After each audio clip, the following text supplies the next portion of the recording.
Good evening, wanderer of stories. Tonight, we drift back over 4,000 years, to the heart of ancient Egypt, where the first rays of dawn reveal a sea of weary men waking beneath a bruised sky. Here, you'll find yourself among them, bound to a life of endless stone, sand, and sweat, tasked with raising monuments so massive they still confound us today. And with each heartbeat, you'll learn why you probably won't survive this assignment. Find a comfortable spot, allow your shoulders to soften, and let the steady rhythm of your breath guide you towards stillness. While you settle in, take a moment to like the video and subscribe, but only if you genuinely enjoy my work. Let me know in the comments where you're listening from and what hour glows on your clock. It's always fascinating to see who's joining us from around the world. Now, dim the lights, maybe turn on a fan for that soft background hum, and let's ease into tonight's journey together. The chill of pre-dawn air bites at your exposed skin as you blink sleep from your eyes, the darkness overhead just beginning to soften into a dusty grey. You're sprawled on a reed mat inside a low, cramped mud brick hut on the edge of a sprawling workers' village. Every joint feels fused with yesterday's aches. Every muscle protests your rising, as if your bones themselves are loath to face another day. Outside, a chorus of groans drifts through the alleys as other labourers crawl from their mats, breath fogging in the cold desert air. Your ears catch the distant bray of donkeys, the shuffling of feet on hard-packed earth, and the rasping voice of an overseer barking the first orders of the day. A fringe tidbit you overheard from a grizzled stone hauler comes to mind. Some mornings, workers would spit onto their hands as a gesture to ward off evil spirits and bring luck, though historians still argue whether that was superstition or a quiet act of defiance. You tie a linen kilt around your waist, fingers fumbling as the breeze slithers under your clothing. Sand skitters across the ground with each gust, whispering around your ankles like 1,000 tiny curses. A thin crescent of moon hangs pale in the sky, already losing its power against the growing dawn. You shoulder a worn satchel filled with tools, copper chisels with edges nicked from yesterday's strikes, wooden mallets worn smooth, and a loop of frayed rope. As you step into the open, the full sweep of the workers' camp sprawls before you. Clusters of low huts made from sun-baked mud, cooking fires that left trails of acrid smoke curling into the morning sky, and men, women, and children emerging in a restless tide. Though you're told you're free, the debts your family carries ensure you stay. Your sweat is the currency paying off obligations that grow faster than you can ever chip away. The path to the quarry lies outside the village, etched into the sand by thousands of trudging feet. You join the throng, bare feet slapping cold stone as you march past half-dismantled wooden sleds and the skeletal remains of yesteryear's scaffolding. You hear muttered curses and low prayers to deities you hope are listening. Someone coughs so hard you think they'll hack up a lung. Someone else stumbles, already limping before the day's work begins. As the sky shifts to a bruised rose, you crest a low dune, and there it is. The massive limestone quarry, gaping like a wound in the earth. Ramps spiral down to pale rock faces, scored by generations of blows. The overseer stands at the top, his silhouette framed by the lightning sky, staff in hand, eyes sharp as obsidian. His thin lips twist as he scans the mass of bodies gathering below, eager to catch signs of sluggishness. A mainstream fact floats into your thoughts. Contrary to modern myths of endless whips, many pyramid workers were paid in beer, bread, and onions, enough to keep them strong and slightly numb. Yet as you step onto the quarry floor, it's clear that payment doesn't lessen the brutal truth. You'll spend each day shaping boulders so massive they'll still cast shadows millennia after your name is lost. The first blow of a mallet rings out across the pit, sharp and final as a gong. You grip your chisel, palm already raw from yesterday's work, and kneel beside a block the size of a wagon. Chips of white stone skitter across your feet as you begin pounding, copper striking limestone with bone-jarring force. Each strike sets your teeth rattling. Dust billows around you, the air thick with the scent of sweat and ancient stone. All around, hundreds of men hammer in rhythm, the quarry floor echoing with the ceaseless thud of metal on rock. Overseers pace between work gangs, staffs tapping stone in a syncopated beat of authority. You catch the overseer's eye and drop your gaze quickly. You've heard too many stories of men dragged away for being too slow or unlucky. The sun's first rays slip over the horizon, painting the quarry walls in harsh gold. The brightness blinds you momentarily, but you don't dare stop. Above the quarry, distant silhouettes of towering pyramids shimmer in the heat haze, cruel reminders of the legacy your blood is buying for pharaohs who will never know your name.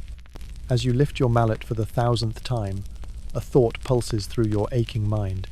How many more sunrises will you greet like this, rising only to carve, haul, and bleed?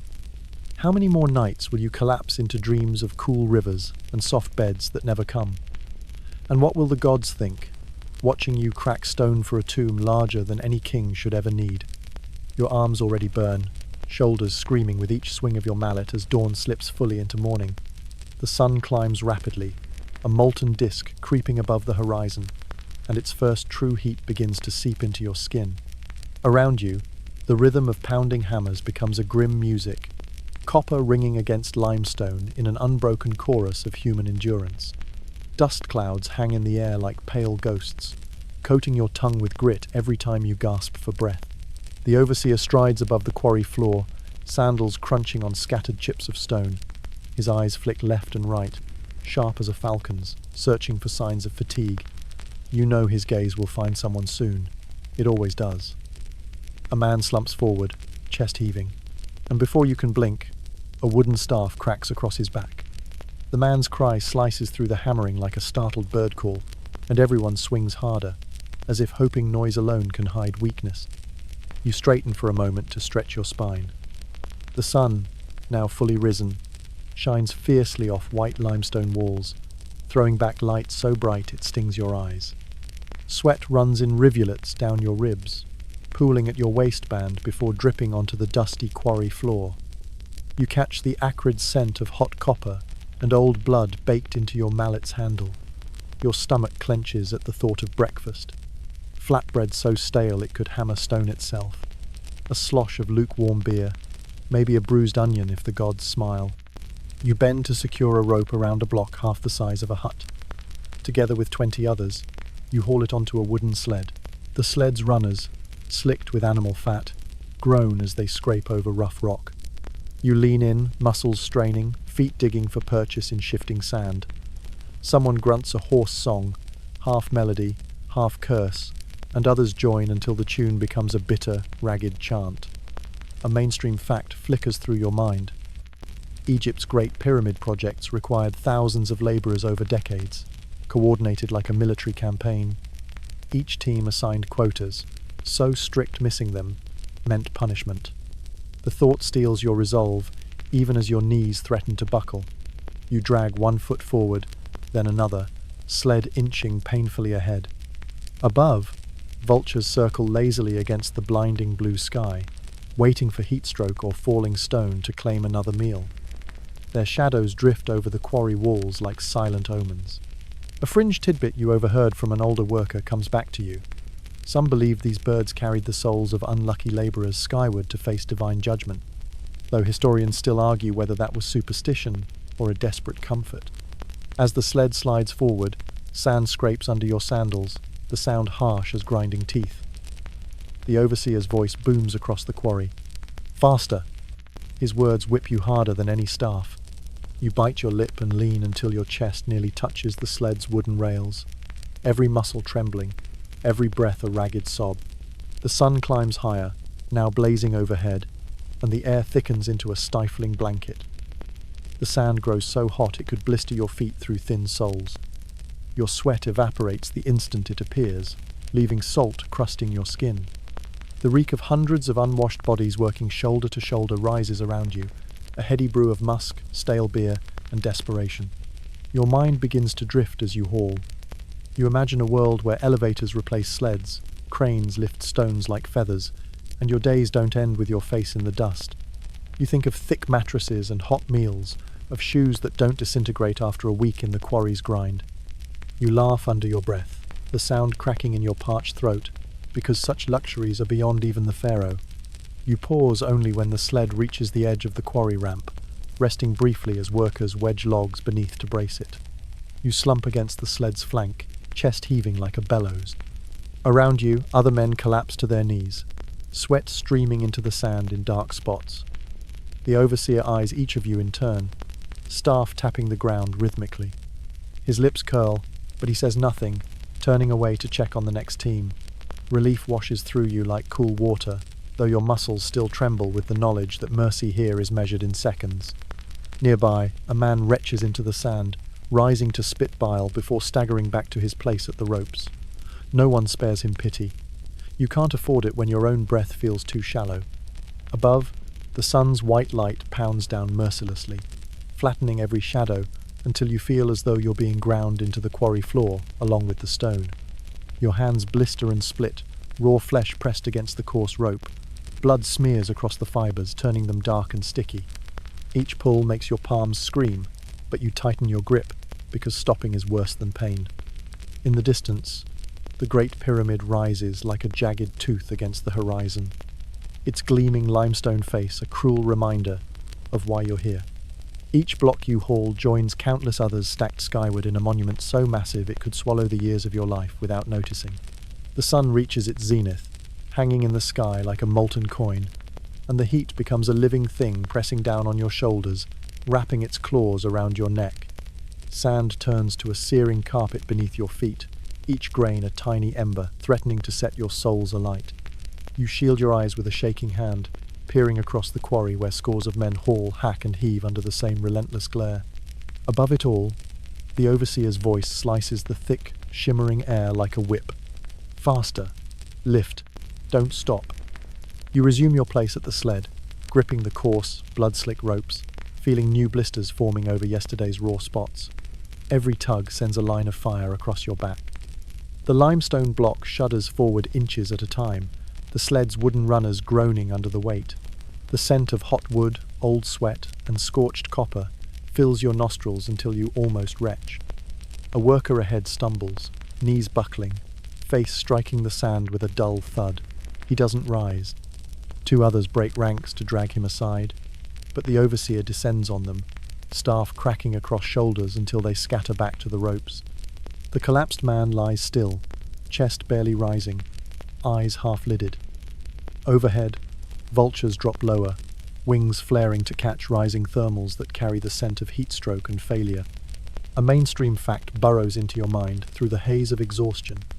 Each Great Pyramid block weighed an average of 2.5 tons. Some stones, especially those used for internal chambers, tipped the scale at 80 tons. That knowledge stabs deeper than the overseer's staff, because you know that each day, each hour, your life is spent shifting mountains one agonizing inch at a time.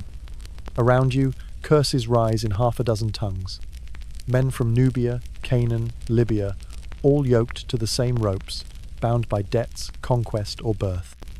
Their accents weave together in a tapestry of desperation. Yet even in this grim symphony, a fringe tidbit whispers through your thoughts.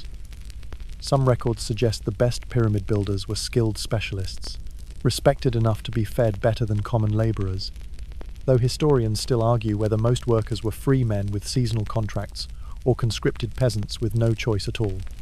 A nearby stone cracks under a misplaced hammer blow, a sharp report that sends chips flying. One shard slices your cheek, hot blood trickling down to mingle with sweat. You taste iron, but there's no time to wipe it away. The overseer's shadow sweeps over you, staff rattling against his armoured wrist guards as he surveys the line. His eyes settle on you for a heartbeat too long, dark and glittering, before moving on. Your breath catches until he looks away. The sun blazes on. Shimmering waves rise from the white quarry floor, making the air ripple like water. Men sway where they stand, eyes glassy, lips cracked. Voices grow hoarse, songs dying mid-verse as exhaustion sets in. Your own limbs feel filled with sand, each movement slower, heavier. A throbbing headache blooms at your temples, pulsing with each hammer of your heart. You trudge alongside the sled as it crawls up the quarry ramp. At the top, more men wait to lever the stone onto a wooden sledge that will carry it along a causeway toward the rising pyramid. The overseer's assistants bark orders, coordinating teams of haulers who move in practiced bursts. Heave, pause, heave again. It's a dance as old as stone, every man a bead of sweat in a machine of agony. As your team releases the ropes, a brief stillness settles. Shoulders slump, chests heave. Sand sticks to sweat-slick skin in gritty patches. The overseer paces like a wolf among sheep, staff tapping in a steady rhythm that promises violence if the line falters. A murmur runs through the men. Will there be water? Will there be bread? The overseer only smirks, gesturing for the next sled. A water carrier finally appears, a thin boy with a clay jar sloshing lukewarm water. He moves quickly, ladling small sips into cupped hands. You reach out, the water burning sweet and sour down your throat. For a moment, you close your eyes, imagining the cool rush of the Nile, wide and lazy, far from this blasted pit. But the overseer's bark snaps you back to reality. Another sled is ready, another block awaits. You take your place once more, eyes drifting to the horizon. The Great Pyramid looms there, a mountain of pale stone, its lower courses already massive enough to dwarf a city wall. Each block gleams like a sunlit bone. You know some pharaoh's tomb is being carved into its heart, and that your sweat, your pain, your days are the mortar binding it all together. A sudden gust whips grit into your eyes, stinging tears into the corners. You blink hard, the world blurring. The overseer's voice cuts through the ringing in your ears. Pull! You lean in, feet digging into the scorching sand. The sled lurches forward once more, ropes creaking, and the pain of raw palms and aching legs becomes the only music you know. A flicker of dark humour drifts through your mind. Back home, the neighbour's donkey once refused to carry a basket of reeds. Now, here you are, dragging half a mountain across the desert. You almost laugh. Almost. But the noise catches in your raw throat and dies. The sled slips on a patch of stone dust, jerking backward. Everyone stumbles, muscles screaming. The overseer steps in, staff rising high before crashing across a man's back. He collapses, breathless, his cry rising like a note of despair in the still, searing air. You stare at the man, chest heaving. He rolls to his side, clutching his ribs, but no one moves to help him. The overseer's glare freezes you all. Each man returns to his rope, eyes downcast.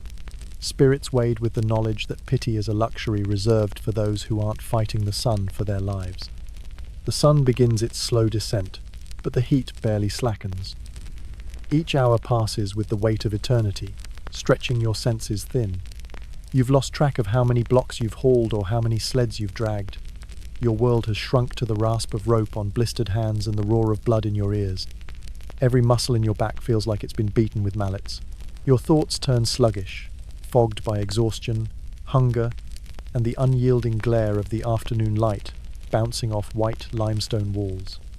The overseer paces behind your team, staff tapping steadily on the ground like a clock, counting down to the next outburst of violence.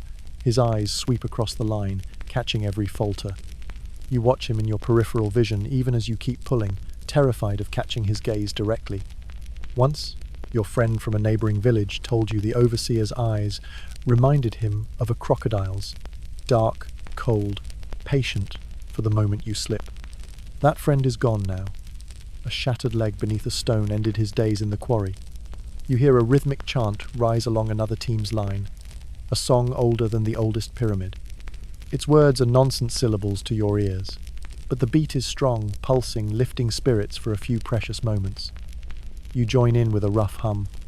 The melody worms through your exhaustion like a thin thread of light, binding you to the others hauling beside you. A mainstream fact drifts into your mind. Archaeologists have found graffiti in workers' villages depicting teams of haulers under names like the Drunkards or the Friends of Khufu. Proof even these crushed souls found humour and camaraderie in their impossible task. You stumble over a ridge of compacted sand, pain shooting through your hip. The sled lurches, nearly toppling. A chorus of curses erupts from your team, and you throw yourself against the ropes to regain balance. The overseer charges forward, staff raised, face red as the sunset. His voice roars over the quarry, promising lashes, promising more brutal shifts. You duck your head and keep hauling. The ground seems to tilt with each step as dizziness claws at your skull. Heat rises from the sand in waves, so strong it distorts the view of the horizon, pyramids rippling like illusions. Someone collapses behind you, landing with a dull thud. The sled keeps moving. No one dares stop. The man's body is quickly dragged aside by younger workers assigned to clearing the fallen. A new man takes his place at the rope without a word. A fringe tidbit you recall from a drunken conversation with an old quarry veteran. Some claimed overseers kept secret lists of workers who fell most often, so they could be assigned the worst tasks until death or disfigurement relieved them of service. Historians still argue whether these rumors were true or simply one more nightmare in a life where pain is constant. The chant resumes, weaker now, voices hoarse, but it carries you up the final ramp to the top of the quarry, where carts wait to ferry stones along the causeway. At the crest, you drop the rope and stagger to the side, legs shaking uncontrollably. The overseer's eyes flick to you but pass on, settling instead on a man kneeling, gasping for breath. The staff comes down on his shoulders 3 times, each strike sharp and final. The man slumps, but crawls back to his feet, head bowed. You drag yourself to a nearby water jar, its sides warm from the sun, and lift it to your cracked lips. The water tastes of clay and dust, but slides down your throat like nectar. You savor each swallow, until a hand shoves you aside. Another man takes your place, and the line moves on. You wipe your mouth with the back of your hand, tasting blood from split lips. The overseer calls for the next sled. Your arms protest, bones humming with pain, but you move automatically to the ropes. There's a strange peace in this mindless routine. It keeps you from thinking of the future, of days stretching into months, years spent in this pit. You focus on the feel of the rope, the crunch of sand, the rasp of your own breath. High above, vultures settle on rocky outcrops, heads cocking as they watch. Their dark eyes track your every movement, waiting for a meal that will inevitably come. Their presence feels like a promise. Someday, they will feast on you or one of your brothers in toil. The thought no longer frightens you. It simply is. From the quarry's rim, you glimpse the causeway snaking toward the horizon. The pathstones will follow to the construction site. Oxen strain against carts, drivers cracking whips as they bellow commands. Workers line the causeway, dumping wet clay to ease sleds' passage, their hands and feet caked in grey sludge. The entire landscape moves with relentless purpose, a living creature of sand and stone, each man a cell in its grinding body. The overseer barks an order, and your team pivots the sled. A low, keening moan passes through your ranks like wind through reeds. Someone begins the chant again, slower, more ragged than before. The melody's rise and fall matches the rhythm of your bodies leaning into the ropes, lungs burning, eyes squinting against the sun. Above it all, the pyramid looms impossibly massive, its half-finished face catching the dying light of afternoon, each stone block glowing golden. You feel both pride and hatred at the sight. Pride because you know your hands shaped this marvel, hatred because you know you will die before it is finished. The overseer's staff snaps against a rock, a warning. The chant breaks. You haul in silence, breath ragged, sweat dripping from your chin. Sand sticks to your lips, grinding between your teeth with every gasping word. The sun lowers toward the horizon, but the air remains heavy and stifling, a blanket of heat pressing every thought into the dust. The sun finally dips low enough to paint the quarry walls in bruised purples and sullen reds. Long shadows stretch over the sand like reaching fingers, as if the day itself is reluctant to let you go. The overseer's shouts lose some of their fury, replaced by a tense urgency to finish the last sleds before darkness fully claims the desert. Your feet move without thought now, each step part of a rhythm drilled into your bones. Pull, brace, lean, repeat. The chant has fallen silent. Throats are too raw, spirits too thin. You catch glimpses of hollow eyes beneath linen headcloths, faces caked in sweat-turned dust. The men around you have become ghosts of themselves, drifting through motions they no longer own. The overseer's staff still hangs heavy in the air, every swish a threat, every crack on stone a promise. Yet even he seems tired, voice hoarse, shoulders hunched with his own endless vigil. A mainstream fact bubbles up between ragged breaths. Estimates suggest over 2 million blocks were used to build the Great Pyramid, each fitted so precisely that modern tools struggle to replicate their seams. Each block you haul is a tiny part of that incomprehensible total, each scar on your hands another whisper of forgotten effort beneath the pharaoh's immortal tomb. You slip on loose sand and slam your knee against the sled's edge. Pain flares bright, white-hot, stealing your breath. You bite back a scream, afraid it would mark you for punishment or replacement. The man beside you reaches out instinctively, catches your arm for a heartbeat, then drops his gaze as if the moment never happened. You both keep moving, ropes cutting deeper into torn palms. A fringe tidbit drifts from memory. Old men in your village claim the pyramids were built not by mortal labor, but by gods walking the earth, because only divine strength could raise mountains block by block. Historians still argue whether these stories were born of awe or a desperate way for workers to believe their suffering had meaning beyond the pharaoh's vanity. The sled grinds up the final incline of the day, runners shrieking over packed stone. At the top, men with wooden levers and straining oxen wait to roll the block onto a cart. You stagger aside, chest heaving, sweat dripping from your nose to spatter the sand. The overseer scans the line of spent bodies, eyes sharp despite dusk's fading light, but his staff stays down. Even he can see there's little left to squeeze from you today. Someone calls out the day's tally. 15 sleds moved, nearly a dozen men collapsed, 2 dead. The words hang in the air like funeral bells, each syllable heavy as the stones themselves.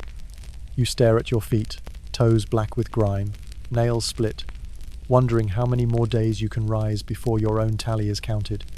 A hush falls as the overseer raises his staff. The day's last orders spill from his cracked lips.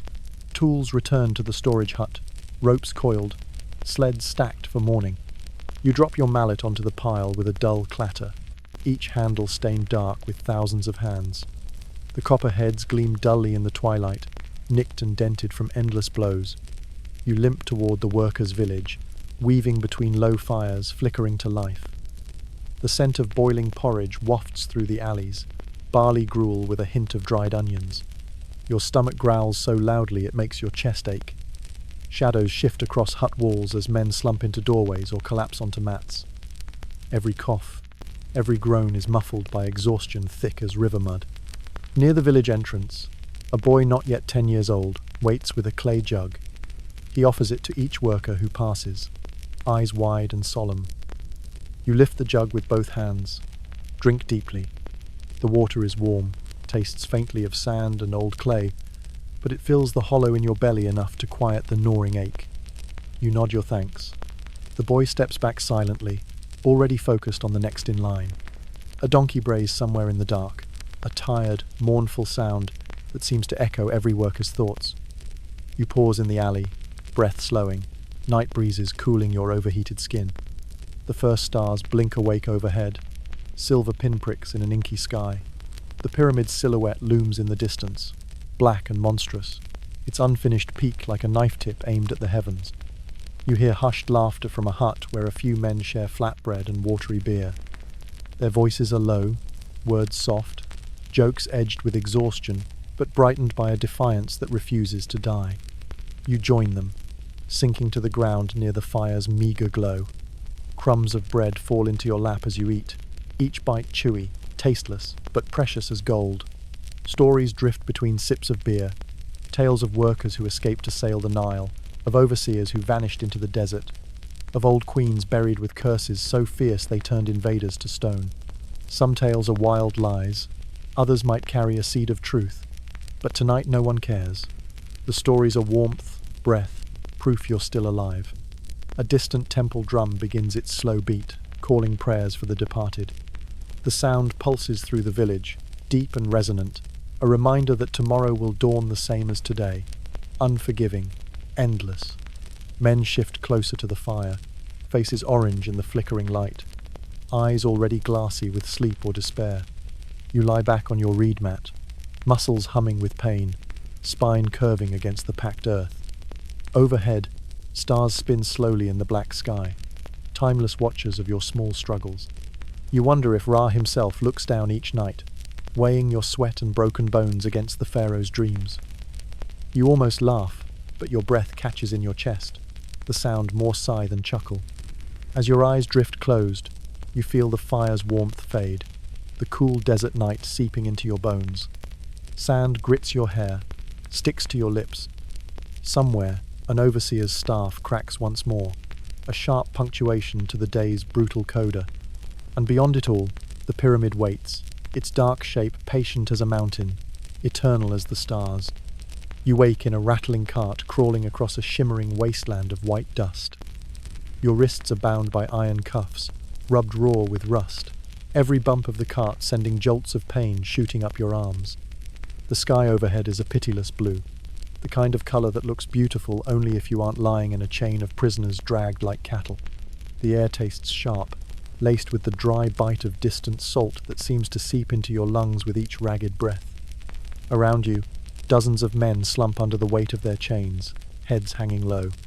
Some are petty thieves, others enemies of Nero's regime, all condemned to the same fate. The salt mines. A mainstream fact you once heard in whispers behind a tavern wall. The Roman Empire relied heavily on salt, not just for seasoning, but for preserving armies' rations. Salt mines were so vital they were guarded like fortresses. The heat rolls off the pale earth in waves, the cartwheels crunching over a landscape so blindingly bright it makes your eyes water. Even squinting, you catch glimpses of blackbirds circling high above, silent witnesses to the slow procession of broken men. A breeze lifts swirls of powdery salt dust, stinging your cracked lips and open sores. Beside you, an old man mutters feverishly, his words half prayers, half curses. He stares blankly at the horizon, where a gaping maw of darkness waits, the entrance to the mines. Rumours say it swallows light itself, and the cold within is as merciless as the sun outside. A fringe tidbit you overheard once. Some claimed the mine's deepest chambers led straight to the underworld, their walls etched with strange symbols older than Rome. Historians still argue whether these stories were superstition or hints of a truth too strange to name. A guard riding alongside cracks his whip into the dust, shouting for the carts to move faster. His helmet gleams in the afternoon sun, eyes hidden beneath its shadow. The horse beneath him looks as miserable as the men it herds, sweat steaming off its flanks in the punishing heat. Each time the cart hits a rut, chains bite deeper into your wrists, the iron heating under the sun until it feels like branding irons hugging your bones. You shift to ease the pain, but movement only earns a smack from the guard's staff. The taste of blood fills your mouth, metallic and thick. The ground changes as you near the mines, shifting from sand to a crust of salt so hard it cracks under the cart wheels like brittle glass. The whiteness stretches endlessly, reflecting sunlight in shimmering waves that turn every shadow to a mirage. The stink of stale sweat mixes with the faint, sharp tang of brine wafting from the mine mouth ahead. Finally, the caravan halts. You're yanked from the cart, legs trembling as you stand on the salted ground. Chains rattle as men line up, each eyeing the black hole in the earth with a mixture of dread and resignation.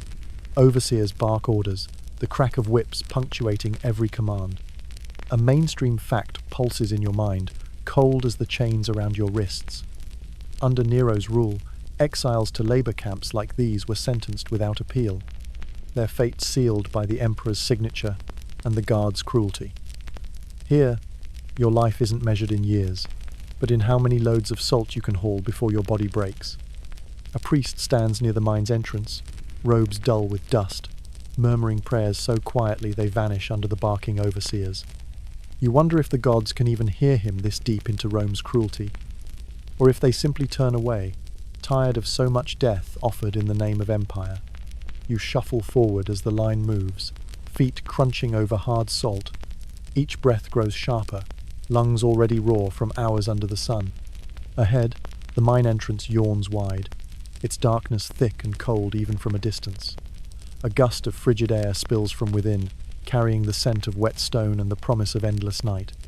As you near the gaping mine mouth, a single thought pounds through your skull. You are crossing a threshold, leaving behind the world of sky and sun for a realm of perpetual shadow where the only certainty is suffering. You pause at the brink, guards shoving you forward, and the darkness swallows you whole, the sun's light slipping from your skin like a memory already fading. The darkness closes around you like a burial shroud, the world of blinding sun vanishing behind a veil of cold, damp black. A lantern swings ahead on a guard's pole, casting a dim, wavering light that reveals rough-hewn walls glistening with salt crystals. The air grows colder with each step down the sloping tunnel, wrapping your sweat-soaked body in a clammy chill that makes your muscles seize and shiver. The chains on your wrists clink softly, echoing in the narrow shaft like sinister wind chimes. You follow the line of exiles deeper into the earth. The tunnel spirals down, walls narrowing until the ceiling barely clears your head. Every breath tastes of brine, so thick it stings your tongue, filling your nose with a sharp, metallic tang. Drips of icy water fall from cracks overhead, each drop a tiny needle on your raw skin. Somewhere far below, you hear the hollow clang of picks striking stone, the faint groans of men already at work, like a ghostly choir of the damned. Torches set into niches flicker weakly, their light swallowed by the endless tunnels stretching beyond sight. Shadows jump and writhe on salt-slick walls, giving fleeting shape to nightmares you can't quite name. A mainstream fact you once heard rattles through your skull. Salt was so precious in Rome that soldiers were sometimes paid in it, the origin of the word salary. But here, salt is no treasure. It's your master, your tormentor, the substance grinding you into dust. A guard shoves you forward when you hesitate at a fork in the tunnel. He mutters a curse, breath clouding in the chill, and gestures with his spear down a narrower passage. You stumble on, footfalls muffled by a thin layer of powdery salt crunching like snow. Each step grows heavier, as if the mine itself is dragging you deeper into its hungry belly. Beside you, a man stumbles. He is little more than bones wrapped in tattered cloth, face gaunt and eyes wide with feverish terror. He mutters something about light, about stars he'll never see again. Before you can answer, a guard lashes him across the back with a whip. The man crumples with a choked cry, but is hauled upright by his chain. The line moves on, the darkness swallowing his sobs. You enter a cavernous chamber, where dozens of men labor under swinging oil lamps. The ceiling arches high overhead, glittering with salt like a frozen storm cloud. Picks rise and fall in ragged rhythm, striking walls that crack and flake, releasing sharp shards that fly into eyes, cut cheeks, and draw thin rivulets of blood. The air rings with the hollow percussion of picks and the ragged breathing of men pushed beyond exhaustion. You're handed a crude pickaxe by an overseer with eyes like chips of flint. He points to a wall already pocked with holes. "Dig," he snarls, voice echoing like a curse. You heft the tool, its weight alien in your trembling hands, and swing. The pick bites into the salt with a jarring crack, vibrating up your arms until your teeth rattle. White fragments spray your face like glass slivers. You cough, tasting blood and brine. The salt wall shines under the lamplight, a beautiful, deadly mirror that cuts with every blow. Each swing of your pick sends glittering dust swirling around your head, settling into your hair, your eyes, your mouth. It coats your throat, makes every breath rasp like a saw. You steal a glance at your fellow workers, backs bent, faces hollow, eyes vacant. Some men move like sleepwalkers, rhythm set to the overseer's shouts. Others shake violently, muscles spasming from cold, hunger, or fear. A fringe tidbit, you remember. Some believed that salt could purify the soul, and that those forced to mine it would be cleansed of their sins, though historians still argue whether this belief offered comfort or just deepened the cruelty. Down here, the only thing being purified is your hope, scraped away with every cut of your pick. A man next to you collapses to his knees, vomiting bile onto the floor. His chains rattle as he tries to stand. The overseer strides over and slams the butt of his spear into the man's ribs until he lies still, wheezing. A hush spreads briefly among the workers, broken only by the distant drip of icy water and the groan of shifting earth far below. Then, picks rise again. No one can afford to stop for long. The hours bleed together in darkness. Torches burn low, their smoky light dimming until they gutter and are replaced by fresh ones carried by silent boys with wide, hollow eyes. The salt cuts your palms raw, crystals embedding under your fingernails, making every grip a fresh agony. Sweat runs cold down your spine. Your breath fogs with every gasp, each exhale a reminder of how deep underground you've sunk. You lose track of time. Sleep and wakefulness blur together. Your thoughts grow strange. You imagine the salt walls whispering, telling you stories of every man who's died here, their names dissolved into the white. The mine seems alive, a vast, hungry beast, shifting and groaning with each footstep, each swing of a pick. Somewhere deeper in the mine, a scream rises, thin and piercing, before cutting off abruptly. Men around you stiffen but keep swinging. Historians still argue whether these mines were patrolled by secret imperial agents, spies to catch whispers of rebellion even in the dark. It feels true when you see a shadow lingering at the tunnel mouth, still and watchful. Your muscles quake with each movement. You suck ragged breaths that burn your throat. You wonder if the sun still shines above the earth, if the moon still bathes Rome's marble roofs in silver, if the stars still hang like tiny flames. Here, there is only salt and dark and the unending chorus of hammers. At last, the overseer calls a halt. The word slices through your numb haze like a sudden bell. You sag to your knees, picks slipping from your hands, clattering against the salt-crusted floor. Men stagger to the walls, some vomiting, others pressing their faces to the cold stone as if hoping it will grant them rest. The overseers herd you into narrow side tunnels lined with crude benches hewn from stone. You collapse onto one, body shaking with fatigue. The air in the sleeping alcove is marginally warmer, but the cold has sunk deep into your bones. Chains clink as men shift, eyes flickering with the faint, impossible hope that sleep might bring a brief escape. As you drift into a thin, restless doze, you hear whispers weaving through the darkness. Rumors of escapes planned, of uprisings brewing in secret, of men who will rise and kill their overseers before the dawn. But the salt hears everything, and you know the salt never forgets. Your eyes snap open to a darkness thicker than pitch, ears ringing with the sound of picks striking stone from somewhere deep in the mine's throat. The sleep you grabbed was no true rest, only a fevered slipping in and out of half-dreams filled with churning shadows and the taste of salt. You sit up on the cold stone bench, bones aching as the chains around your wrists clink softly, a quiet, constant reminder of your captivity. The overseers prowl the sleeping alcoves like wolves in iron helmets, lanterns swinging, eyes searching for anyone too slow to rise. You stagger to your feet, limbs leaden, stomach a hollow drum echoing with hunger. Around you, men shuffle into line, their faces pale smears in the lantern light. The air is thick with the sour stench of unwashed bodies and the sharp tang of salt dust. A guard shoves the first man forward, snarling that dawn has come, even though down here, dawn is only a word, a memory of a sky you may never see again. The work resumes at once. You return to your wall, the pale surface glittering malevolently under guttering torches. Your hands tremble as you lift your pick, the handle slick from dried sweat and blood. The first blow sends shards flying. The second jars your arms until your shoulders scream. The third makes your vision blur as bright sparks of pain dance behind your eyes. A mainstream fact flickers through your mind like a distant torch.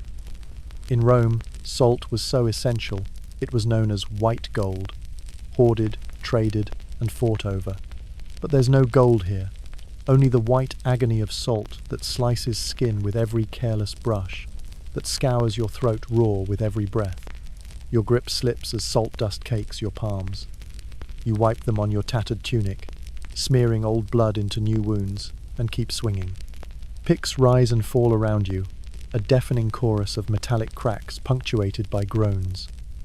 The darkness seems alive with the sounds of labour, each echo bouncing off walls that feel closer than before.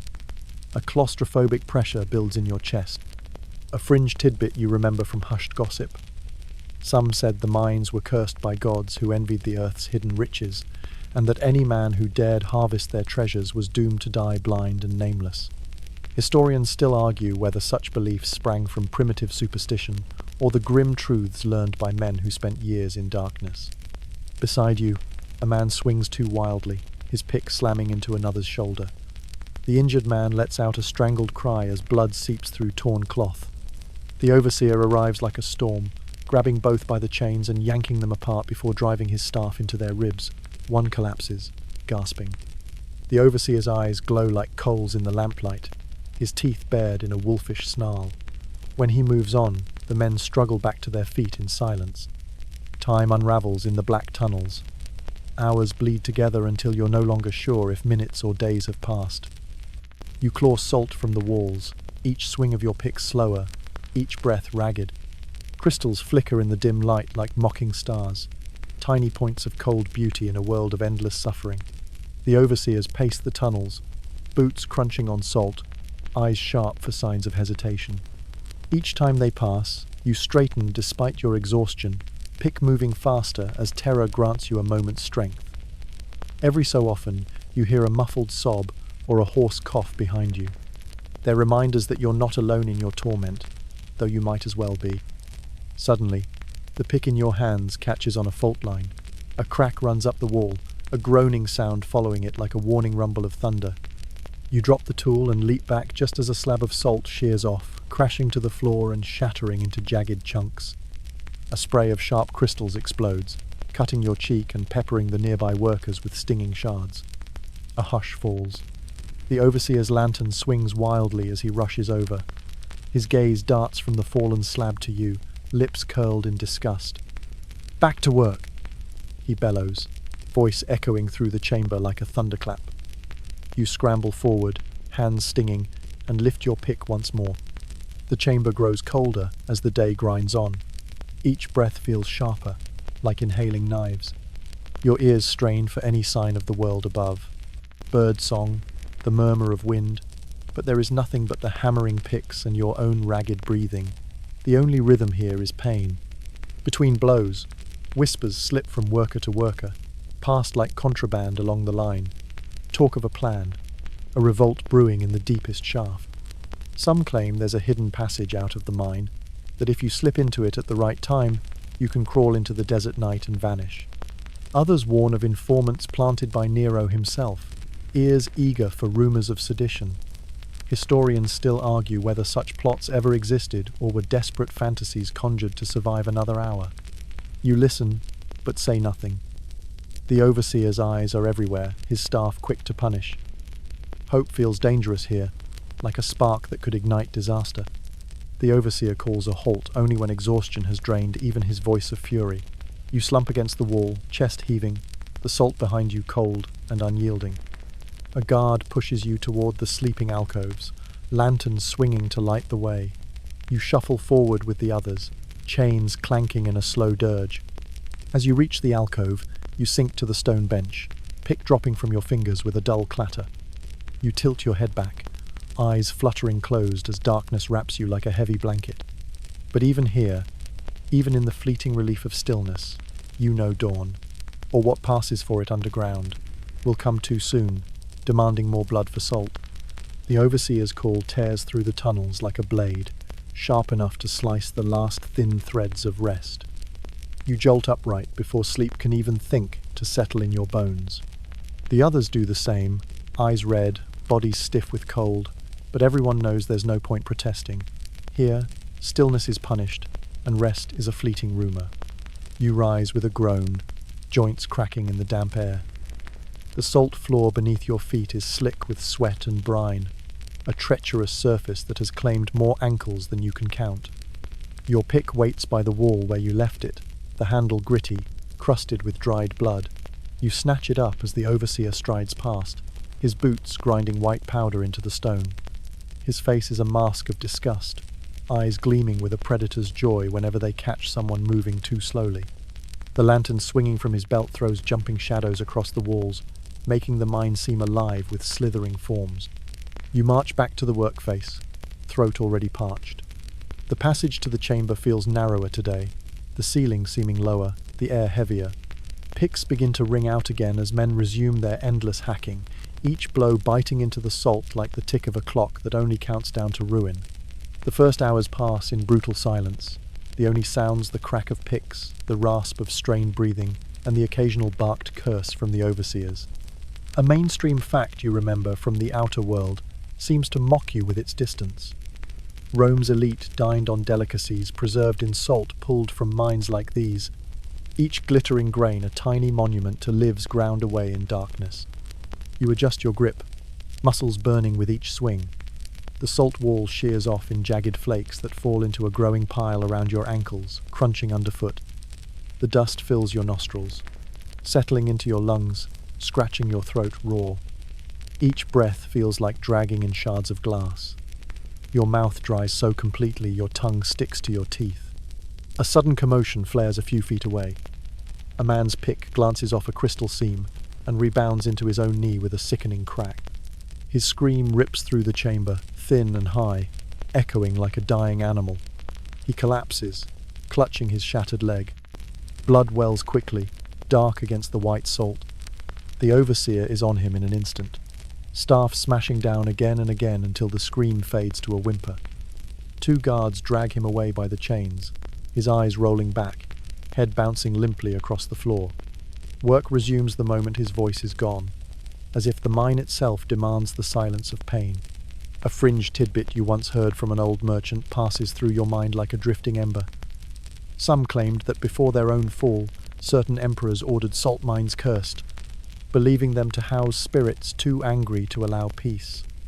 Historians still argue whether these curses were real, or just convenient excuses for mines where no man returned whole. Your pick grows heavier with every swing, arms trembling, shoulders screaming. Your mind drifts in ragged loops. You imagine the sunlit streets of Rome, bustling markets thick with smells of roasted meat and sweet wine, the cool hush of temple halls. The visions blur and fade into salt walls, your world shrinking to the glowing crystals that reflect your hollow eyes. Voices whisper from down the tunnel, real, not imagined, low and urgent, passed man to man. News of another group planning escape, of a passage that might exist beyond the deepest shafts. The words feel dangerous, each syllable a dagger. You keep your head down, ears straining. One worker breathes too loud about the plan. Moments later, his chains rattle violently as a guard hauls him from the line, staff striking his ribs until his gasps cut off. The overseer warns the rest of you in a voice like cold steel. Speak of escape again, and you'll feed the salt. Time grinds on. Torches burn low, replaced by silent, wide-eyed boys who slip among you like pale shadows. They carry fresh oil lamps that sputter and flare, revealing fresh cracks in the salt walls and new seams gleaming with promise and peril.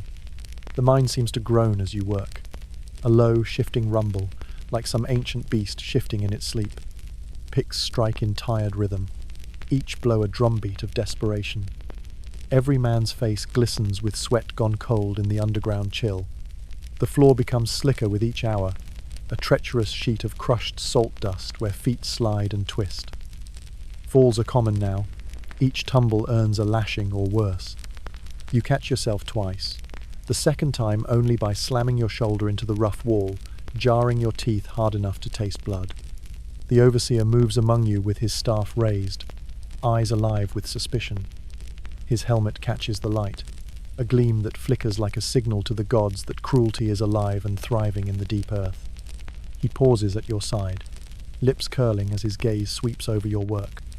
You swing harder, ignoring the sharp flare of pain that blossoms in your wrists, willing your pick to bite deeper, faster, anything to keep him moving on. A mainstream fact shivers through your skull as you work. Records from the Empire's archives show salt mine slaves were often chained in pairs, ensuring no man could move or rest freely.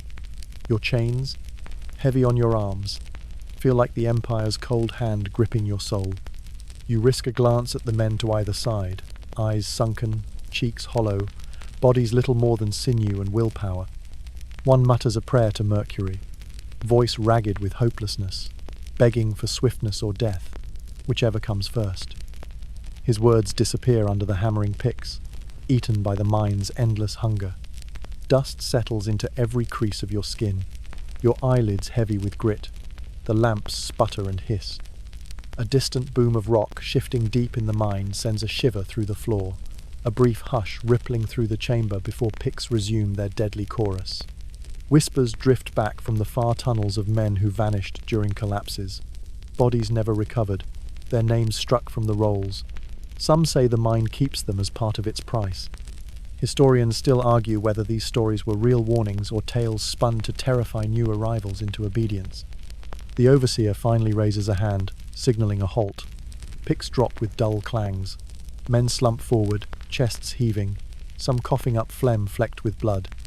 The guards herd you away from the walls, chains clinking in unison like the rattling breath of a dying empire.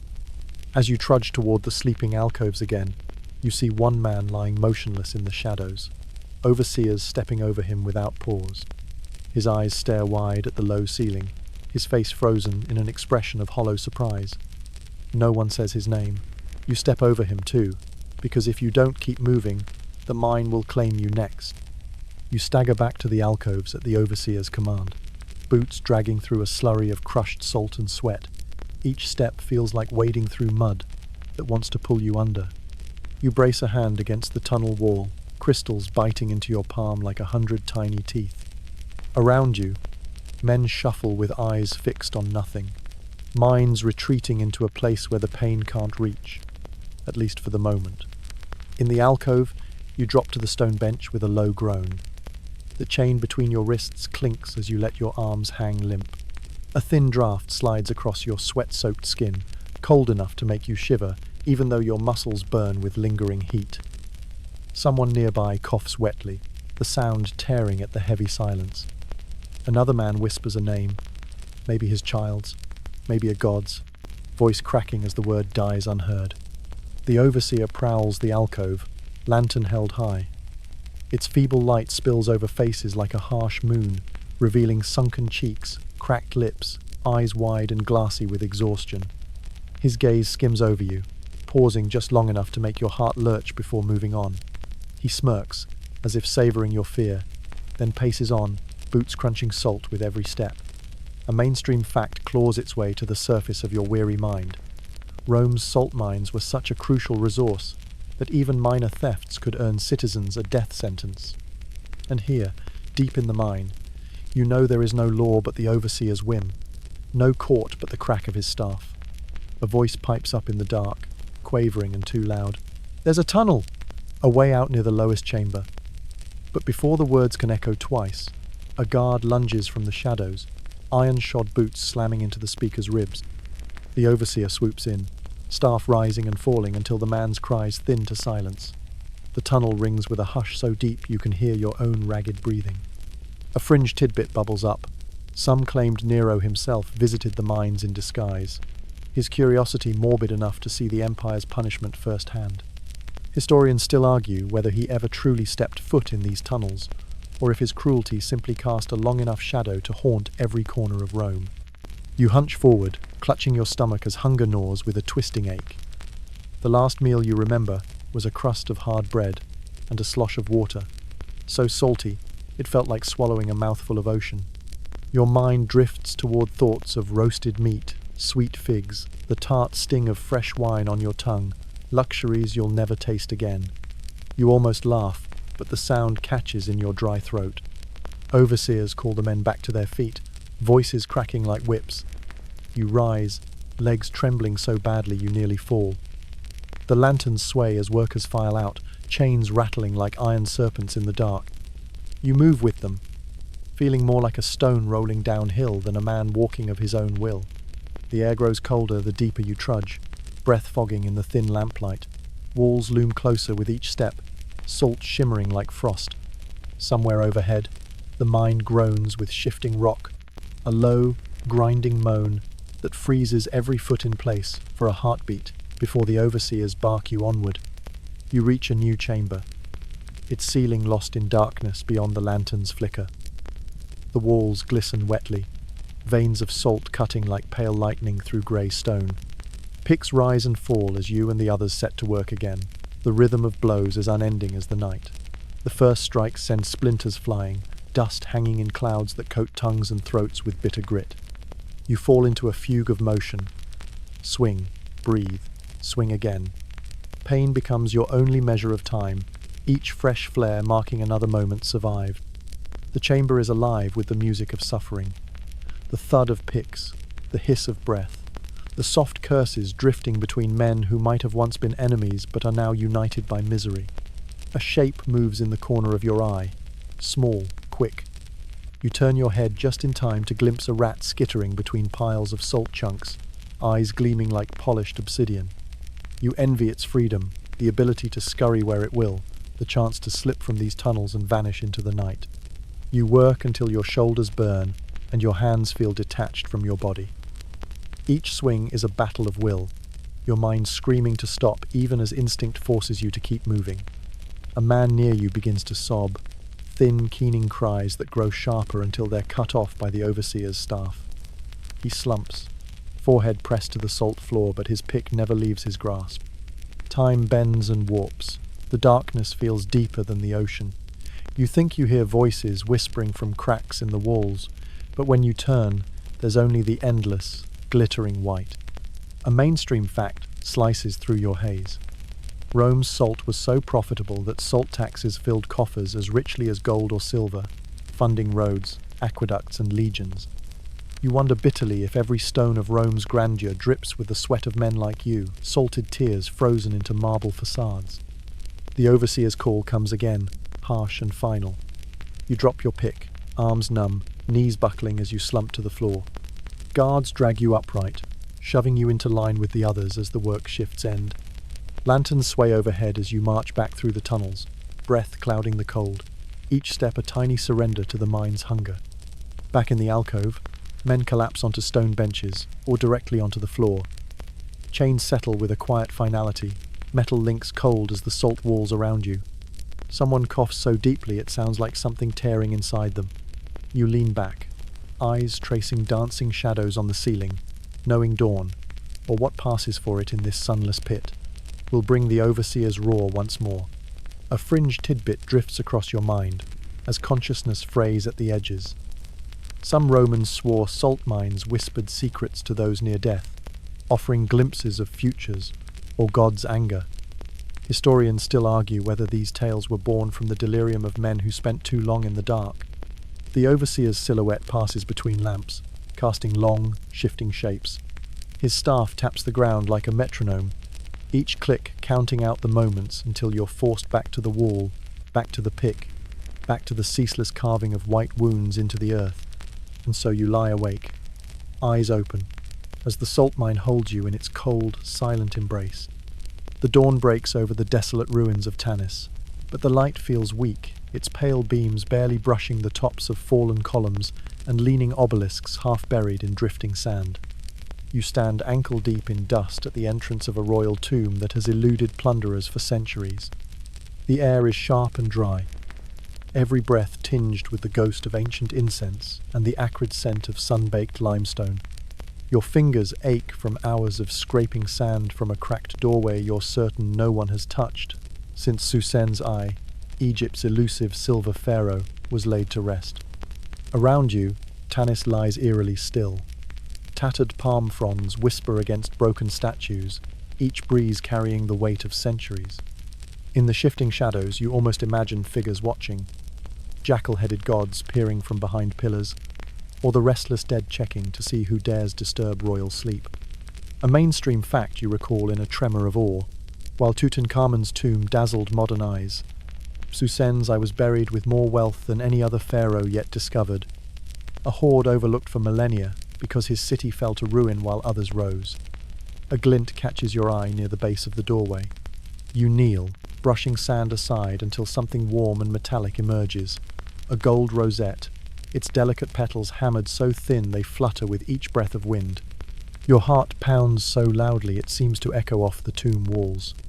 The rosette lies half buried in the fracture of the sealed door, as if it slipped from a royal headdress just before the stone slammed shut.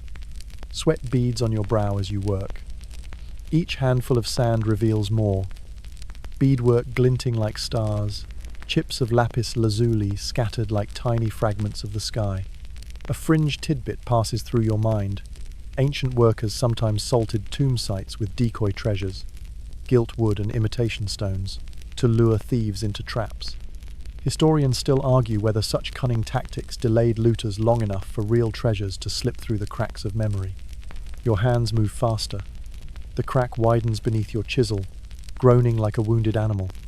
Dust puffs out with each blow, the stale air thick with a scent of old resin and dried oils. You imagine priests chanting as they sealed this door, their prayers filling the space now empty, except for the hush of your own breathing. At last, the slab shifts. A dull, grinding sound vibrates up your arms, making your teeth rattle. The seam splits wide enough for a thin beam of dawnlight to pierce the darkness beyond.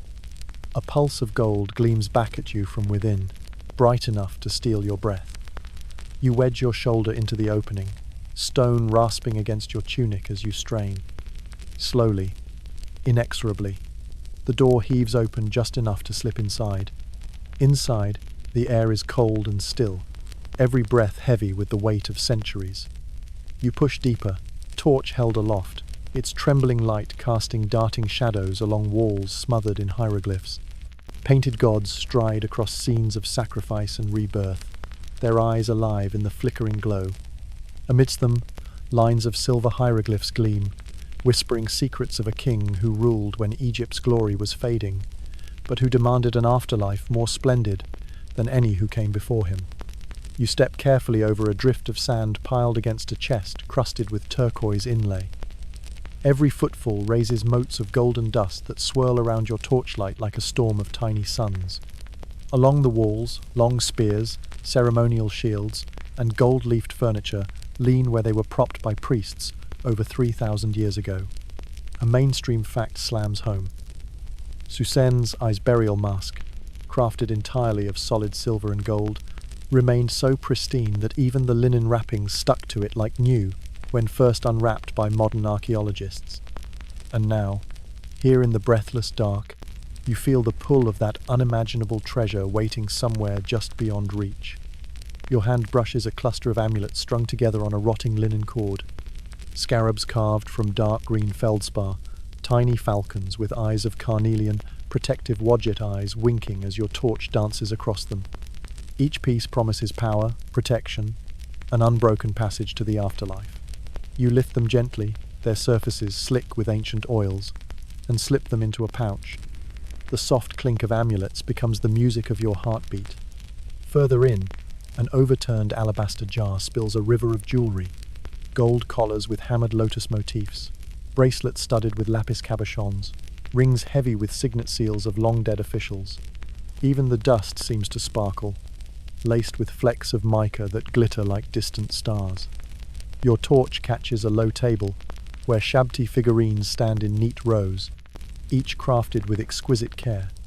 Miniature labourers for the afterlife, their tiny arms folded over agricultural tools, their faces serene in perpetual readiness. Some have eyes painted so bright they almost seem to watch you back, waiting for your next move. A sudden gust of wind makes your torch flicker wildly. You spin, half expecting to see priests or guards, ghostly figures emerging from the dark. But there's only silence, thick and pulsing. Your breath rasps loud as a shout in the hush. A whisper of doubt creeps into your mind. Who else knows you've opened the tomb? Who might follow the trail of disturbed sand to this chamber? You move quickly, weaving between gold-covered chests and piled scepters. Your feet crunch softly on fragments of faience, each step a gamble. The air feels electric with the weight of gods and curses, of power so old it might slip from your grasp like water. You reach the far wall and find a sealed doorway, the wax seal still intact, marked with the royal cartouche of Psusennes I. Your fingers hover over it, trembling. Breaking it means stepping beyond rumour into legend, into a vault no eyes have seen since the day priests sealed it to keep treasure, king and eternity together. Your breath hitches as you rest your hand on the cool wax seal, its red surface cracked by time but still unbroken. It's a fragile thing, a symbol of the ancient priest's final authority, the last barrier between the outside world and Psusennes I's deepest secrets.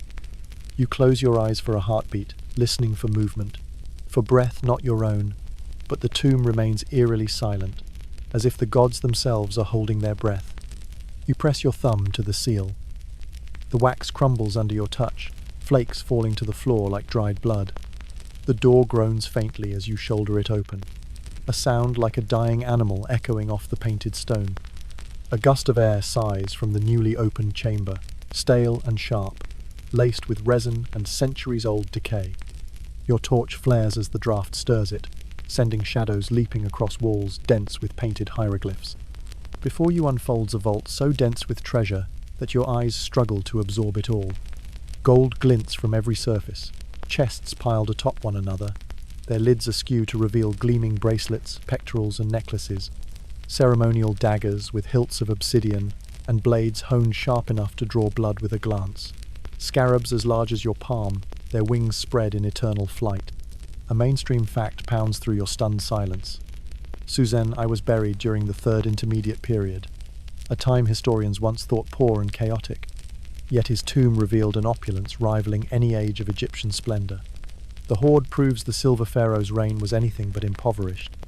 You step forward carefully, each footfall a crunch of ancient sand and crumbling linen. The air is thick with the scent of cedar and myrrh, lingering whispers of oils used to anoint the dead king's body. Your torchlight sweeps across statues of gods, Isis, Horus, Anubis, each adorned with crowns of electrum and inlaid eyes that gleam as they seem to follow your every move.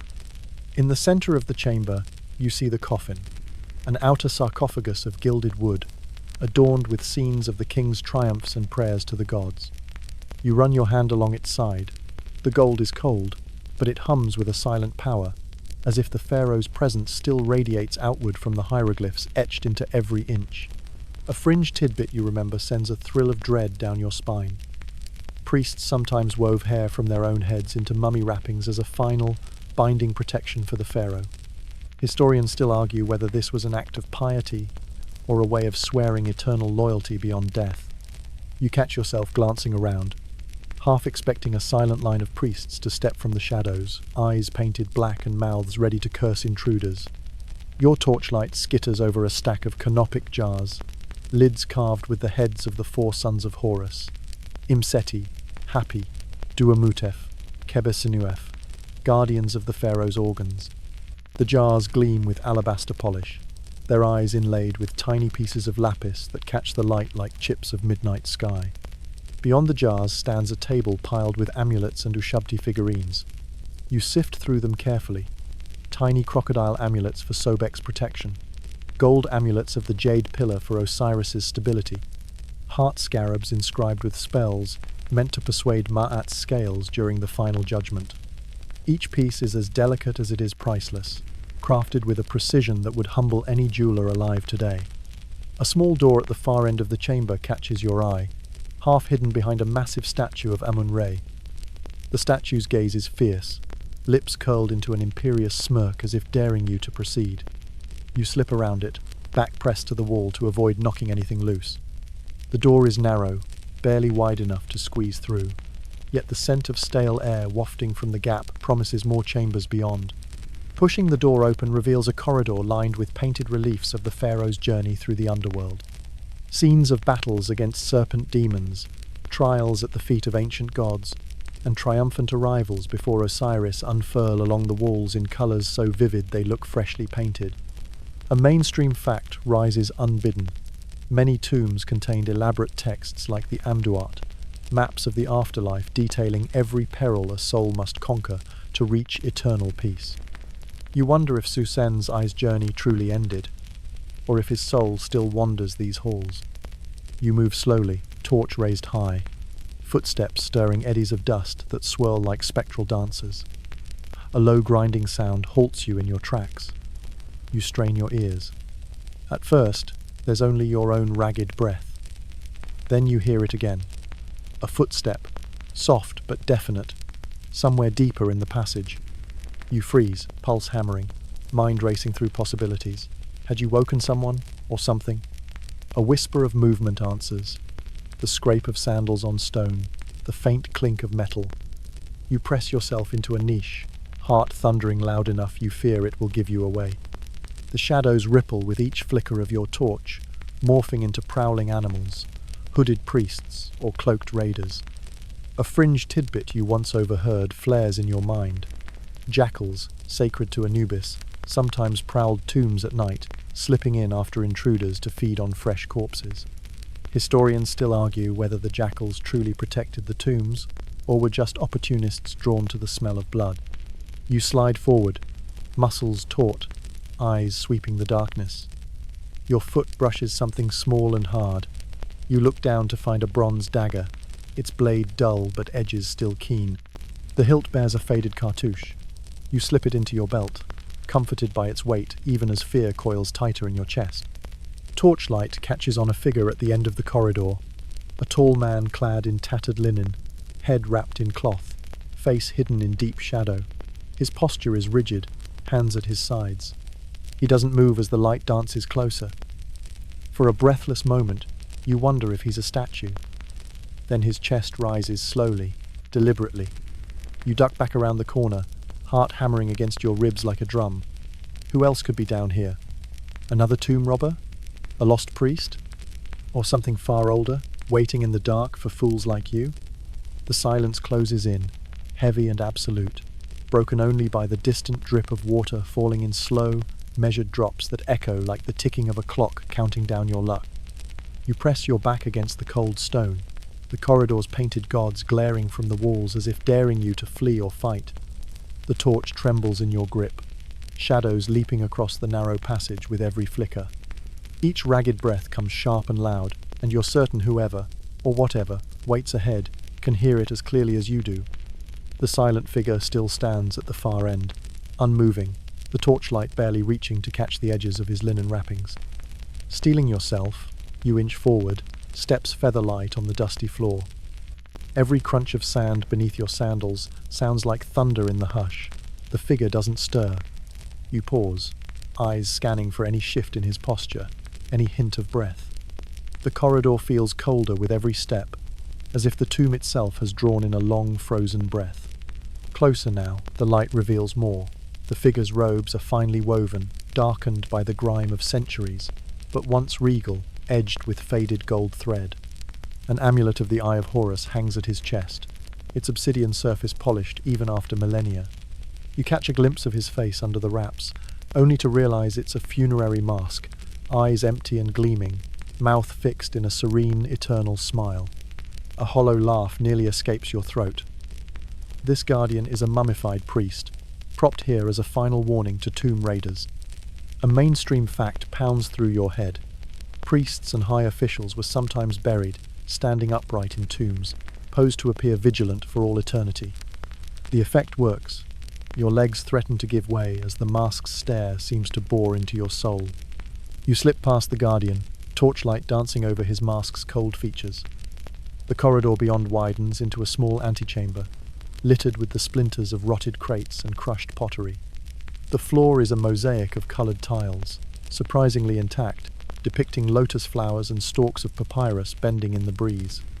Gold leaf still clings to parts of the walls, shimmering dully in your wavering light. Among the debris, you spot glints of treasure overlooked or dropped in haste. A tiny falcon pendant of electrum, a faience ring inscribed with hieroglyphs, a small bronze mirror etched with scenes of women dancing.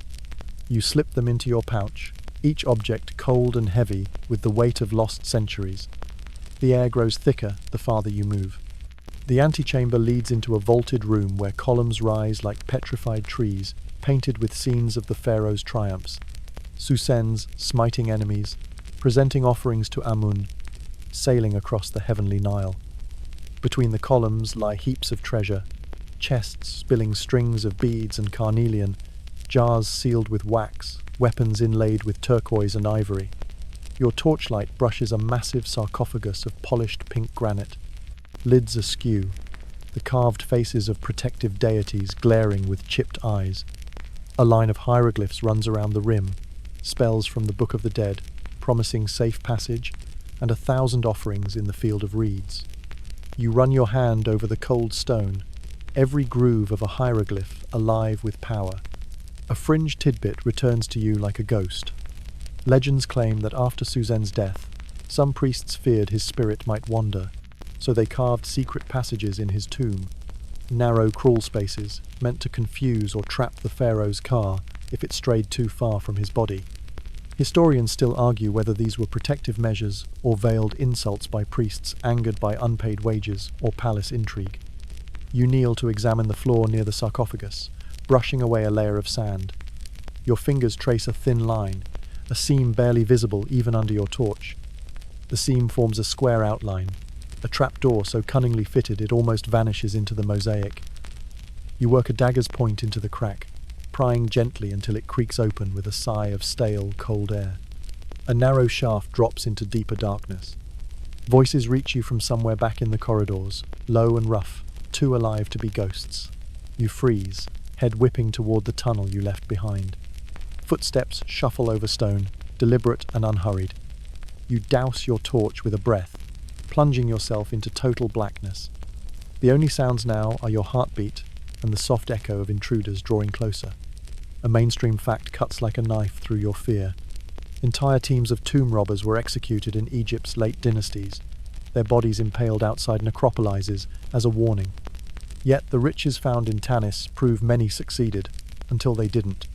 You slip into the open shaft, feet braced on rough walls, hands seeking purchase as you lower yourself.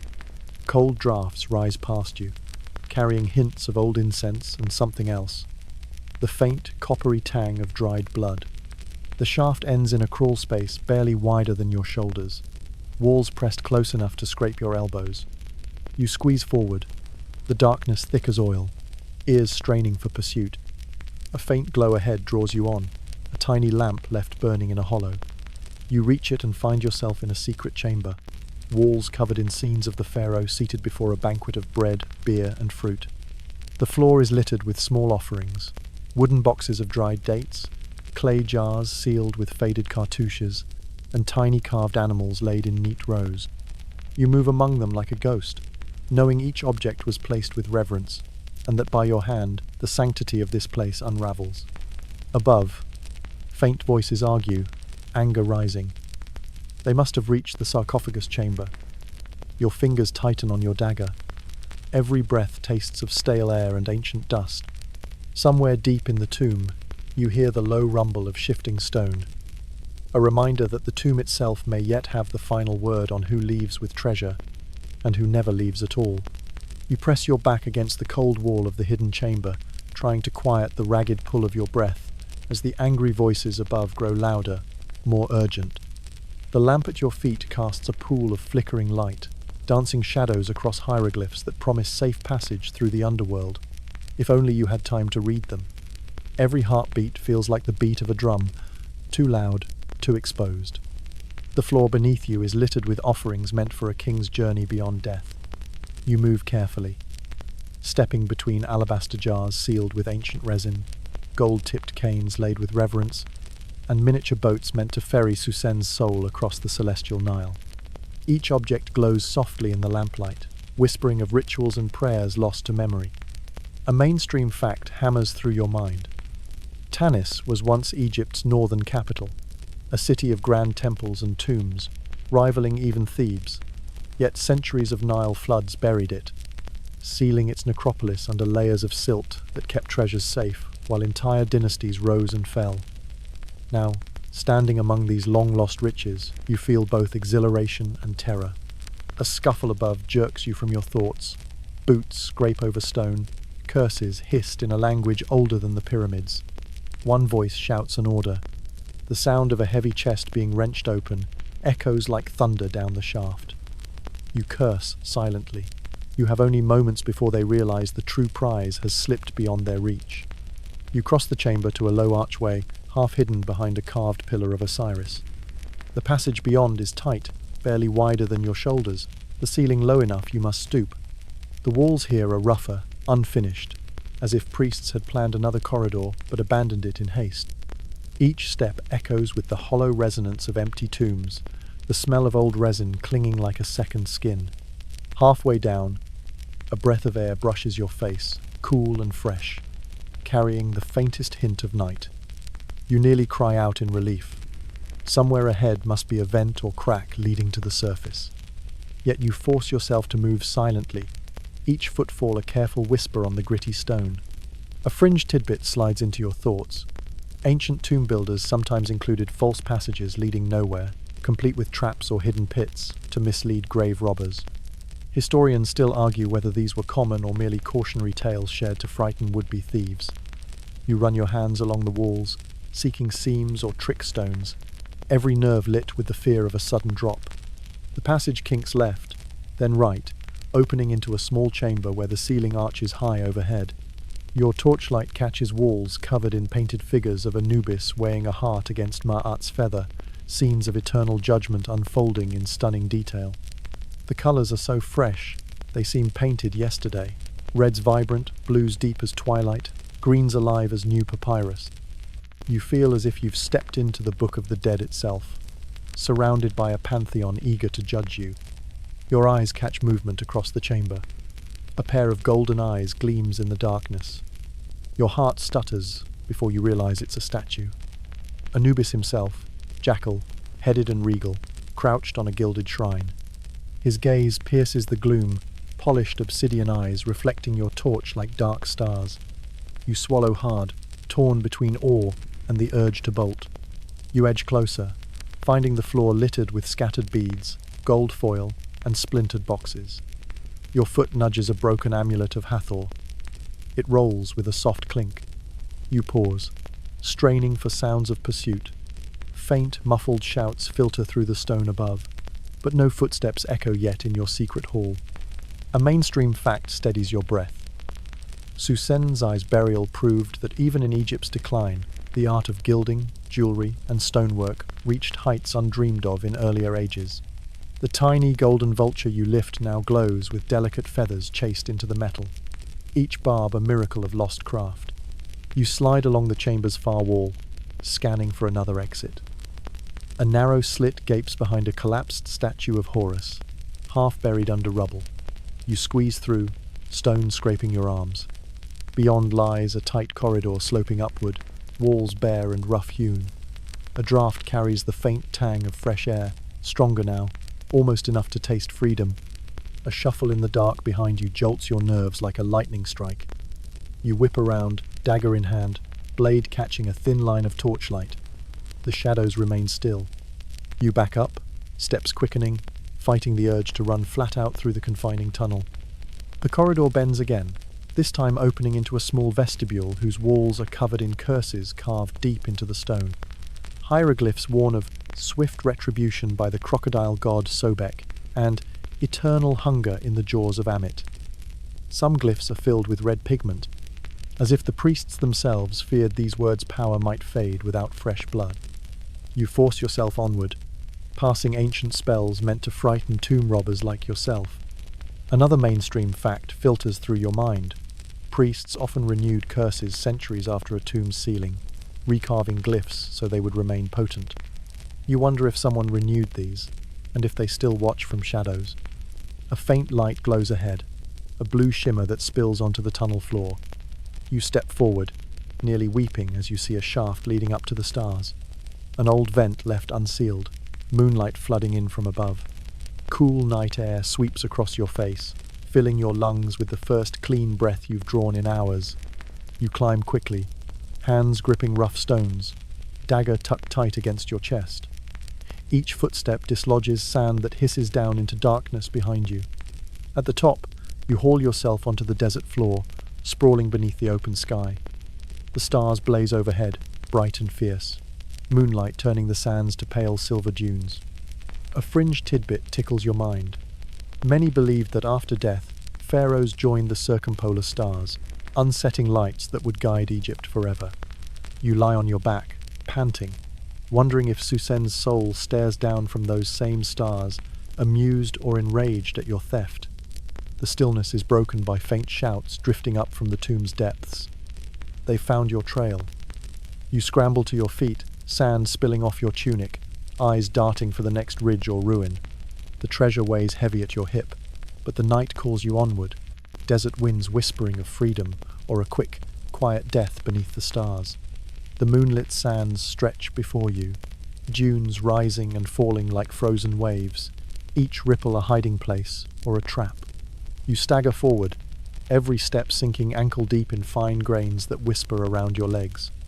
Behind you, the faint echo of shouts drifts up from the tomb's vent, carried on the night air. You glance back only once. The ruined pillars of Tanis loom ghostly in silver light, black gaps in their flanks gaping like the mouths of silent judges. The treasures clink softly in your satchel, every sound a taunt to whoever now scrambles through the tomb's dark passages. A cold wind sweeps the desert, whipping your tattered tunic against your legs. It smells of dry stone and distant rivers, a breath of life after the tomb's stale air. Stars wheel overhead, so bright they feel close enough to pluck from the sky. You find the North Star, steady and unwavering, and set your course, each step crunching on packed sand as you crest a dune. A mainstream fact beats in your ears like a war drum. Tanis's royal necropolis was rediscovered in 1939, a trove of unplundered riches that rivaled Tutankhamun's. Yet centuries before, every tomb raider who dared its halls vanished or died within days. Even now, you wonder if you've sealed your own fate by laying hands on the silver pharaoh's gifts. The desert grows colder as the night deepens, each gust cutting sharper as warmth bleeds from the sands. You pull your cloak tighter, but the treasure weighs heavy, gold and jewels swinging at your hip like an anchor. You stumble, catch yourself, and keep moving. Sand slips beneath your feet, hissing softly, a reminder that the land itself will swallow your tracks as easily as it does your bones. A distant howl floats across the dunes, long and mournful. You freeze, ears straining. Another joins it, closer this time, then silence. A fringe tidbit flits through your mind. Jackals were sacred to Anubis, guardians of the necropolis, said to appear whenever tombs were disturbed. Historians still argue whether packs of jackals truly hunted thieves, or if fear simply made men imagine eyes gleaming in the dark. Your eyes dart from shadow to shadow, each dark patch between dunes a potential ambush. You press on, forcing your breath slow, careful, each exhale misting in the cold. Your heartbeat pounds in your ears, loud enough you fear it might draw hungry animals, or men, from the blackness beyond the moon's reach. The ground levels out at the foot of a low ridge. You pause to catch your breath, scanning the horizon. The faint glow of campfires shimmers miles away, where caravans or Bedouin tents might offer safety or danger. You weigh the risk, move toward others, or vanish deeper into the desert, trusting your wits and the stars. You shift your pouch, feeling the hard edges of amulets, rings and beads pressing into your ribs. Each piece is a testament to forgotten artisans, priests, and the king who demanded immortality in silver and gold. A mainstream fact cuts the night's hush. Psusennes I was laid to rest in a silver coffin, a metal rarer than gold in ancient Egypt, a symbol of lunar power and divine rebirth. You wonder if stealing from such a man curses your own chances of seeing the next dawn. Ahead, the sands seem to ripple under the stars, tiny whirlwinds catching moonlight like spinning coins. A shape darts between dunes, low to the ground, silent as death. You grip your dagger tight, the blade cold in your hand. The jackal's eyes catch the light, two green sparks that watch you with an intelligence too old to name. It stands still, tail flicking once before it slips away, fading into the night. You move faster, stumbling into the trough between dunes. Sand spills into your sandals, abrading your feet until every step feels like walking on knives. Your breath grows ragged, muscles screaming from the tomb's crawl spaces and the sprint across shifting ground. Still, you press on, each heartbeat carrying you farther from the tomb's mouth, and those who would gladly open your veins to claim what jingles at your side. A fringed tidbit surfaces like a ghost. It was said that priests who failed their pharaohs were entombed alive beside them, their silence ensuring secrets died with the king. Historians still argue whether such stories were exaggerations, or if some tombs contain the bones of priests who heard doors close behind them forever. The thought drives you to move faster, legs pumping with desperate energy. The ground flattens again, the dunes behind you now, just dark mounds against the pale horizon. A thin line of trees appears ahead, the first sign of an oasis. The scent of damp earth teases your nose, sharp and fresh compared to the endless salt and stone of the tomb. You push yourself harder, feet slapping the ground, vision tunneling to the shadowy palms that promise water, cover, maybe even survival. The first fronds whisper above you, leaves clattering like old coins. The air cools under the trees, the sand firmer where water once seeped. You drop to your knees, chest heaving, heart a wild drumbeat. The treasure spills from your pouch, golden trinkets and polished gems, scattering across the sand like a constellation brought to earth. You stare at them in the moonlight, torn between elation and terror. You scoop them back into your pouch, fingers trembling. The oasis is silent but for your breath and the rustle of leaves. You crouch low, eyes scanning the shadows, mind racing with plans. Slip into a caravan, bribe a camel driver, vanish into the Nile's endless tangle of villages before news of your crime can spread. Above you, the stars blaze cold and bright, each one a silent witness to your flight. The North Star still points the way, unwavering. You take a shaky breath, steeling yourself for the path ahead. The dunes stand quiet behind you, their secrets buried again for now. But the Pharaoh's eyes seem to watch from every shimmering grain of sand, and you know your story has only just begun. The oasis breathes around you, quiet and cool, palm fronds swaying softly in a breeze that smells of distant water. The sand beneath your palms feels firmer here, each grain a reminder that the night's terror is slowly slipping into memory. You close your eyes for a moment, letting the gentle rustle of leaves soothe your battered senses. The stars overhead gleam like polished gems scattered across the sky, their eternal light softening the shadows crouched at the edges of your thoughts. You allow your breath to deepen, chest rising and falling with the easy rhythm of someone no longer hunted, no longer scrabbling through suffocating tunnels or dashing across dunes where every step could spell doom. Each inhale carries the faint sweetness of oasis grasses. Each exhale releases the grit of fear and desperation clinging to your mind. Around you, the world quiets, the hush of sand settling after your passage, the muted calls of night birds drifting over the oasis pools, the soft sigh of warm air slipping through reeds. Every sound blends into a lullaby older than any tomb, older than any pharaoh's dream of immortality. You let your shoulders ease, let your heartbeat slow, feeling the last edges of tension unravel with the darkness. You imagine dawn will find you here, the horizon painted with rose and gold as the first birds call you gently awake. For now, you rest in the shelter of the palms, a soft cradle under a sky so wide it could carry every secret ever buried beneath the shifting sands. Let sleep drift over you like the cool desert wind, light and soothing, carrying you far from the grasp of curses and shadows. Tomorrow is for what comes next. Tonight, you are safe, and the stars stand sentinel overhead. Sweet dreams, wanderer of stories.